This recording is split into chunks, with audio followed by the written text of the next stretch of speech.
Rudal balistik Iran jenis Az-Zulfikar menghantam pusat pertahanan udara Israel di Tel Aviv tepat dini hari, pukul 2.47 setempat. Serangan datang tiba-tiba, meninggalkan aparat keamanan dalam kondisi panik. Gedung pertahanan udara yang menjadi otak sistem pertahanan Israel porak-poranda seketika. Struktur beton tebal yang selama ini dianggap tak tertembus runtuh dalam waktu kurang dari 5 detik. Ledakan menghantam bagian tengah bangunan, meruntuhkan lantai atas hingga menimpa ruang kendali. Api langsung menjalar, menelan puluhan perangkat elektronik dan server komunikasi. Kawasan itu berubah menjadi lautan asap pekat. Sirene meraung di seluruh Tel Aviv, tapi bagi markas pertahanan udara, peringatan itu datang terlambat. Iron Dome, kebanggaan Israel yang sering dipamerkan di panggung internasional, justru gagal total. Sistem yang diklaim mampu mencegat serangan rudal jarak jauh bahkan tidak sempat merespons. Roket pencegat tidak meluncur, sebagian malah meledak di tempat, bikin tentaranya bingung apakah itu bagian dari fitur bonus atau sekedar kegagalan bodoh. Satu perwira yang selamat menyebut, "Kami lihat roket siap meluncur, tapi malah jadi kembang api di hanggar." Radar canggih yang terhubung dengan satelit juga ikut mati. Operator sempat mendeteksi lintasan rudal, tapi layar kemudian gelap. Peralatan yang katanya hasil kerjasama miliaran dolar dengan sekutu barat ternyata lebih mirip Windows 98 yang hang pas lagi main soliter. Beberapa teknisi mencoba meribut sistem, namun hanya menampilkan error code sebelum akhirnya hancur bersama gedung. Saksi mata menggambarkan ledakan itu sebagai guncangan yang memekakkan telinga. Jendela-jendela bangunan di radius 2 km pecah, kendaraan terlempar dari jalan, dan jaringan listrik sekitar lokasi padam total. Lampu gedung yang sempat berkedip sebelum hancur membuat banyak orang mengira sedang ada konser EDM gratis. Bedanya DJ utamanya adalah rudal Iran. Kerusakan bukan hanya pada bangunan, infrastruktur komunikasi lumpuh, jaringan komando militer tidak bisa digunakan, membuat unit-unit lain di luar Tel Aviv tidak tahu harus bergerak kemana. Jalur evakuasi darat dipadati ambulans, sementara helikopter militer berputar-putar mencari tempat aman untuk mendarat.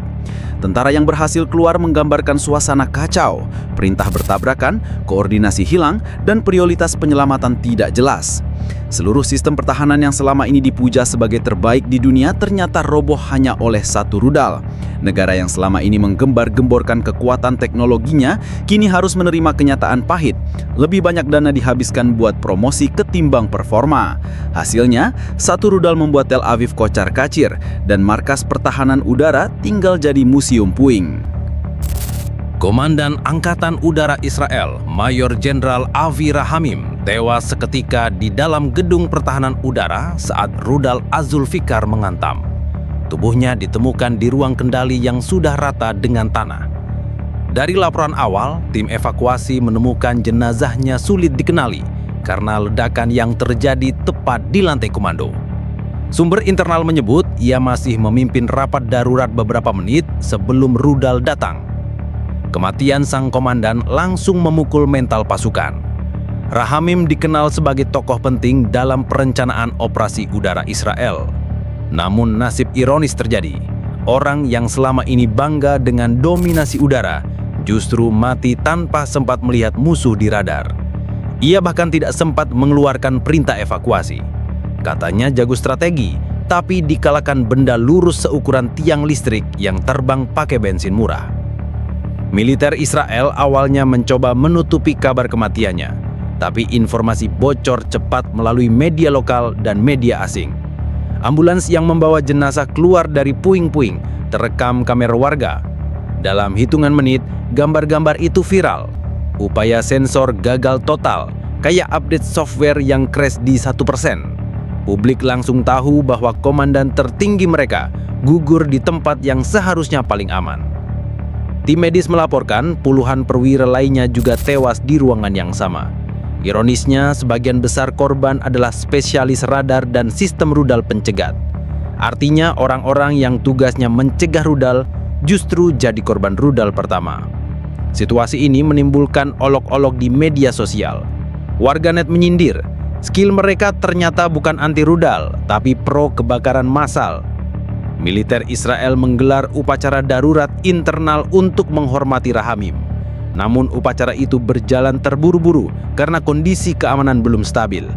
Bendera setengah tiang dipasang di beberapa markas, tapi di Tel Aviv, suasana justru penuh amarah. Tentara cadangan yang datang untuk membantu bahkan terlihat kehilangan kepercayaan diri. Seorang prajurit menyindir dengan getir, "Kalau komandan bisa mati segampang itu, kami cuma butuh helm plastik buat apa?"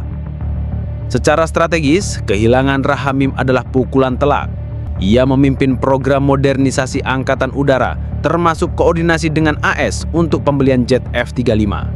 Kini semua rencana itu terhenti. Pesawat siluman miliaran dolar yang katanya bisa tembus radar, jadi besi terbang tanpa kepala komando. Bahkan beberapa analis militer internasional menilai, serangan ini lebih berbahaya bagi moral daripada kerugian material.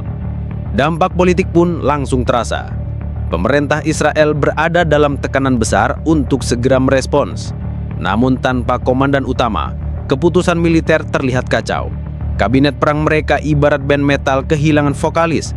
Masih bisa teriak-teriak, tapi nggak ada yang bisa nyetel nada. Bagi masyarakat, kematian Rahamim menjadi simbol kegagalan.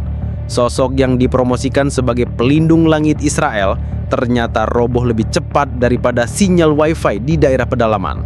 Rakyat yang semula percaya penuh, kini mulai mempertanyakan, kalau markas pertahanan saja hancur, apalagi yang bisa diandalkan. Serangan rudal yang meluluh lantakkan pusat pertahanan udara dan menewaskan komandan angkatan udara membuat Israel panik. Pemerintah langsung mengumumkan status darurat militer, tapi langkah-langkahnya terlihat kacau. Sirene berbunyi di banyak kota, warga diminta mencari perlindungan. Sementara di Tel Aviv, ribuan orang sudah berdesakan di stasiun bawah tanah. Ironisnya, tempat perlindungan yang katanya teraman bocor, atapnya retak, dan orang-orang bilang rasanya kayak tidur di basement supermarket murahan. Kabinet perang Israel langsung menggelar rapat kilat. Perdana Menteri marah besar, memerintahkan serangan balasan secepatnya. Namun masalahnya, markas utama komunikasi sudah lumpuh. Jadi, meskipun pejabat berteriak, hantam balik sekarang juga, pesan itu butuh waktu lama untuk sampai ke unit-unit lapangan.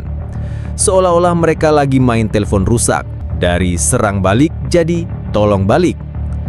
Pasukan cadangan dipanggil, ribuan tentara muda datang ke markas alternatif, tapi situasi jauh dari siap tempur. Banyak dari mereka bahkan mengaku bingung. "Kami pikir dipanggil buat latihan rutin, ternyata disuruh jadi tameng manusia," ujar salah satu serdadu. Kondisi semakin kacau ketika logistik terbatas, senjata belum lengkap, amunisi terlambat, datang, bahkan ada pasukan yang hanya dibekali peralatan standar. Beberapa tentara bercanda pahit. "Kalau gini caranya, mending suruh kami main Mobile Legends sekalian, hasilnya sama-sama random." Media lokal menayangkan liputan langsung dengan nada pangik. Presenter berita terlihat gugup, berulang kali salah sebut nama rudal Iran. Alih-alih bilang Az-Zulfikar, ada yang keceplosan menyebut Az-Zulfikarpet, bikin warganet meledek bahwa Tel Aviv memang lagi digulung kayak karpet. Namun media tetap berusaha keras membingkai serangan ini sebagai pukulan sementara, meski kenyataan menunjukkan sistem pertahanan mereka lumpuh total. Seolah-olah mereka lebih sibuk mengatur pencitraan di media daripada mengatur strategi di lapangan. Di Teheran, suasana langsung berubah menjadi pesta jalanan. Begitu kabar rudal Az-Zulfikar sukses menghantam Tel Aviv tersebar. Televisi nasional Iran menayangkan rekaman serangan berulang kali, disertai grafik animasi rudal yang meluncur bak iklan minuman energi. Ribuan warga turun ke jalan sambil membawa poster bertuliskan Az-Zulfikar dan bendera Iran. Banyak yang berteriak lebih semangat daripada supporter bola saat final Piala Dunia. Para pejabat militer Iran muncul di layar TV dengan senyum lebar. Komandan pasukan rudal bahkan berpidato di hadapan kamera sambil tersenyum puas. "Kami hanya butuh satu rudal untuk membuktikan bahwa Tel Aviv bukan kota tak tersentuh," ujarnya. Pernyataan ini langsung disambut tawa warga. Komentar di media sosial menambah bumbu. Satu rudal bikin mereka gemetar, berarti paket hemat sudah cukup. Media Iran menggambarkan serangan itu sebagai kemenangan besar, menandai babak baru konfrontasi. Narasi yang disebarkan jelas, Israel yang selama ini dianggap arogan akhirnya mendapat balasan telak. Mereka dulu sombong, sekarang somplak, tulis salah satu headline koran. Bahkan, karikatur satir bermunculan, menggambarkan rudal Az-Zulfikar menendang Iron Dome layaknya bola plastik. Di berbagai kota, kerumunan merayakan dengan menyalahkan kembang api. Ironisnya, kembang api buatan lokal justru terlihat lebih efektif daripada roket pencegat milik Israel. Anak-anak berlarian membawa miniatur rudal dari kardus, sementara pedagang jalanan memanfaatkan momen dengan menjual makanan bertema Zulfi Burger dan rudal fries. Media asing yang meliput menggambarkan suasana itu mirip pesta olahraga, bukan reaksi atas serangan militer. Iran juga memanfaatkan kesempatan ini untuk memperkuat narasi internasional. Mereka menegaskan bahwa serangan tersebut adalah balasan yang sah atas agresi Israel di Teheran sehari sebelumnya. Pemerintah Iran menuding Israel hanya berani menyerang ketika lawan lemah, tapi begitu ada perlawanan serius, malah kocar-kacir. Bahkan seorang pejabat menyindir, Israel suka pamer teknologi, tapi ternyata mainnya masih pakai mode trial. Di media sosial, warganet Iran membanjiri platform dengan meme. Salah satunya memperlihatkan gambar Iron Dome dengan tulisan Iron Dome, hasil setrikaan Zulfikar. Meme lain menampilkan komandan Israel yang tewas dengan caption, "Kalah ping, langsung disconnect." Gelombang candaan ini mempermalukan Israel di kancah digital, di mana citra mereka sebagai negara dengan militer terkuat sudah lama dipasarkan. Euforia ini tidak hanya terjadi di Iran, kelompok-kelompok simpatisan di berbagai negara Timur Tengah juga menggelar perayaan.